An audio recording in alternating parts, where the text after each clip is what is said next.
So hello, আসসালামু আলাইকুম, welcome back to my channel. আমি তোমাদের সাথে শেয়ার করবো আজকে নতুন একটা ব্লগ, মিনি ব্লগ। তো যাই হোক, আজকে আমি দুপুরে বাড়িতে আছি, তো আমার স্নান করা হয়ে গেছে। আজকের লাঞ্চটা কি হয় সেটাই দেখার।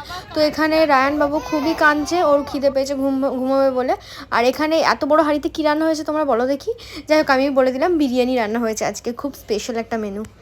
একজন কাজ করছে আর একজন ছেলেকে ঘুম পাড়াচ্ছে। খিদে পেয়েছে আমার অনেকটা জোরে, কিন্তু খাবো একসাথে না হলে খাওয়া যায় না। দেখি কখন হয় ওদের। তো মার দিদির জন্য ওয়েট করতে করতে আমার প্রচণ্ড খিদে পাচ্ছিলো। ফ্রিজে ছিল পেস্ট্রি আর চকলেট, ভাবলাম না পেস্ট্রি খাওয়া যাবে না, ওটা সন্ধ্যাবেলা খেতে পারবো, তাই জন্য চকলেটটা খেলাম। তো ওদের জন্য ওয়েট করছিলাম অনেকক্ষণ ধরে। তারপর ওরা আসলো, আমায় বললো চল খেয়ে নি।